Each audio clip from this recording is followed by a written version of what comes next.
This is Jarrod Horak for the RunawayHorse.com, back with my next video in my Kentucky Derby 2023 points race video series, and I will be covering the Kentucky Jockey Club Stakes from Churchill Downs in this video for November 26th. Some more videos that I will be doing in my Derby video series coming up: the Remsen Stakes from Aqueduct on December 3rd, the Los Alamitos Futurity from Los Al on December 10th, the Springboard Mile from Remington Park on December 17th, the Gun Runner Stakes from Fairgrounds on December 26th, and then my first videos next year in this series will be the Smarty Jones Stakes from Oaklawn Park on January 1st. Also on January 1st, the Jerome Stakes from Aqueduct. Stay tuned to my YouTube channel for all those videos, and they will be coming up in the coming weeks. If you're interested in my full card analysis from Del Mar, you can head on over to the runawayhorse.com. You will find those full cards on my sales page each day Del Mar runs from now until December 4th. And then after that, I will be covering full cards from Santa Anita Park, and their winter meet will begin the day after Christmas on December 26th. Let's get into the analysis of this video, and I will be doing the 11th race from Churchill Downs for Saturday, December 26th, 2022. The Grade 2, $400,000 Kentucky Jockey Club Stakes for 2-year-olds, a mile and a 16th on the main track. Scheduled post time, 5:56 p.m. Eastern Time.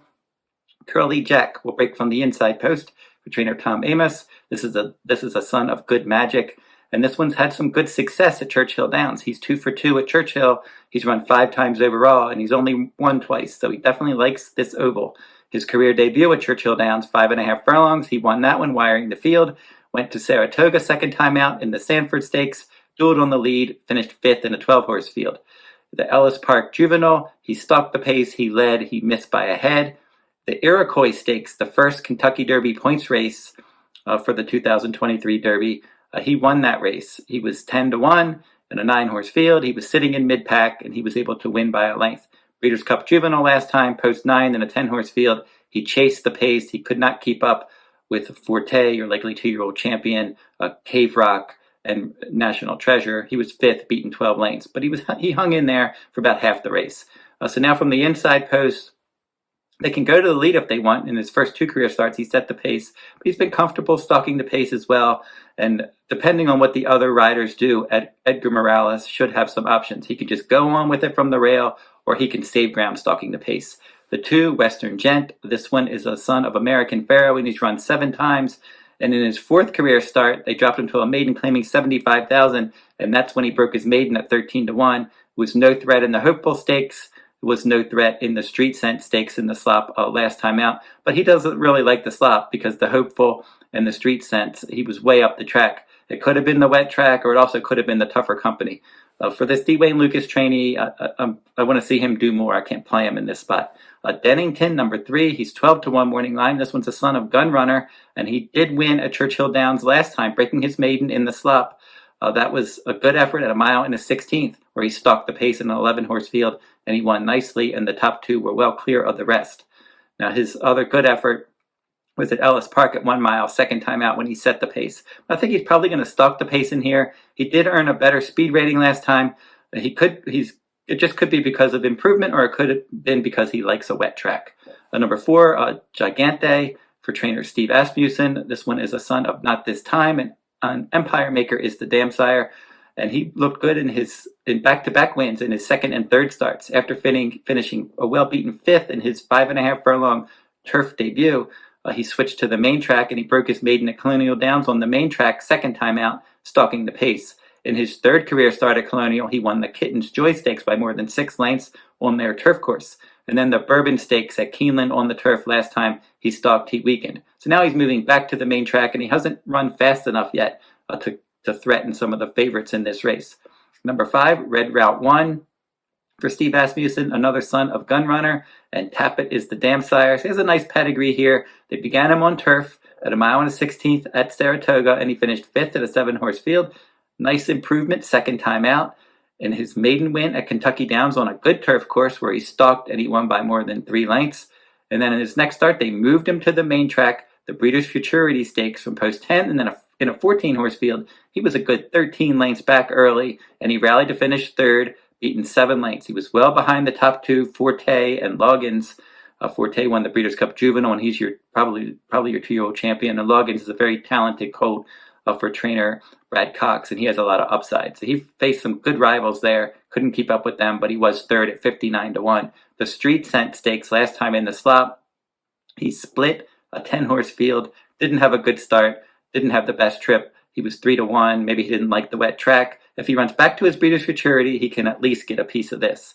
Number 6, Freedom Trail, is going to move to the main track. This one in the career debut in a turf route at Aqueduct.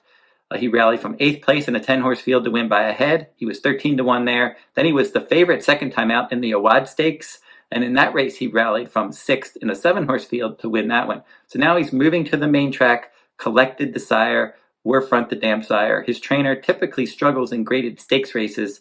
He's switching surfaces. He doesn't have any speed, and he will try to get involved late. Hayes Strike is next, and he is a Ken McPeak trainee, 10-1 morning line. Rafael Bejarano rode him last time, and he will ride back here. And this one has run twice at Churchill Downs with 1 second-place finish. That second-place finish was in the Street Scent Stakes last time, where he rallied from off the pace in that wet track race to finish a clear second at 27-1. His fast track form, not nearly as good. He was 4th in the Iroquois Stakes from the inside post, saving some ground. And then he did win he broke his maiden at 1 mile at Ellis Park on a fast track, but he didn't run that fast. He did earn a better speed rating last time in the Street Scents, but that may have been because of the wet track. Number 8, Instant Coffee for trainer Brad Cox. This one's a Bolt Doro colt. Uncle Mo is the dam sire. They paid $200,000 for him. Very professional in his debut. His debut was at 7 furlongs and he broke from the rail. It's not easy to win your first start at 7 furlongs, and it's not easy for a 2-year-old to win from the inside post because it's typically intimidating with all those horses outside of you, and coming out of the chute at 7 furlongs, never easy. He ended up sitting back in 6th place in that 9-horse field. Very professional effort, rallied to win by 3/4 of a length. He jumped up in class and distance second time out. He went from that 7 furlong maiden win to the 1.116 Breeders' Futurity. In that Grade 1 race, he was my second choice. His stablemate Loggins was my top choice there. And in that Breeders' Futurity, he didn't run a bad race. He was 10th early, and then he was able to work his way up into contention in the stretch. He was 4th, and then he finished 4th. He ended up just missing 3rd by a head there. And we mentioned the horse that finished 3rd in that race was Red Route 1, and he's in this race as well. So Forte was the winner, Loggins was second, and it was almost 7 lengths back to Red Route 1 and Instant Coffee. But he ran a solid enough race, and Luis Saez got to know him, and they freshened him for this. He's training well, and he's definitely on speed figures. He's right there with the other top contenders in this race. Number 9, Cyclone Mischief. Career debut, good effort. He finished 3rd, dueling on the lead in a 1-turn mile at Churchill Downs on September 16th. And then he broke his maiden second time out when they stretched him out to a 1.116 at Keeneland, where he chased from second and he battled on the lead and he pulled clear and he won by more than 5 lengths. He's just going to have to run faster in here, but he seems to have some upside. They paid $450,000 for him. He's an Into Mischief colt. Bernardini is the dam sire. Dale Romans trains this one. Joe Talamo rode him in the first 2 starts, and he will probably attend the pace from the outside post. So there's some different ways to go. Obviously, Curly Jack's going to take a lot of money. I like him more underneath in here. I think we may have seen his best already. Red Route 1, I considered him as a top contender, but I think that his late rally might fall a bit short. So I will give out my top choice and then my wagering strategies. And Instant Coffee is going to be my top choice. He was my second choice in the Breeders' Futurity. This is a much easier spot, and that was only his 2nd career start. And the horses that he was facing, like Forte and Loggins, there's nobody like that in this race. And Red Route 1 had much more route experience than he did. And he had already run in 2 route races. And he ended up just finishing ahead in front of Instant Coffee, whereas Instant Coffee only had that 1 7 furlong race. So now I think this is the time for Instant Coffee to move forward. And he's got at least some positional speed like he showed in his debut. He was only 3 lengths back early in that 7 furlong race. And he was 9 lengths back in the Breeders' of Futurity in that 14-horse field. So the field isn't as big this time. I think he can get a better early position. And I think he's going to move forward for trainer Brad Cox and win this race. So here is how I'm going to suggest playing this race. We're going to make a win wager on number 8, Instant Coffee, a trifecta key, Instant Coffee number 8 over the 1, Curly Jack, and the 5, red route, and then a trifecta, 8 with 1-5 with all, and 8 with all with 1-5. So those are my wagering strategies for the Grade 2 Kentucky Jockey Club Stakes at Churchill Downs on November 26th. So don't forget to like, subscribe, and comment if you like this content.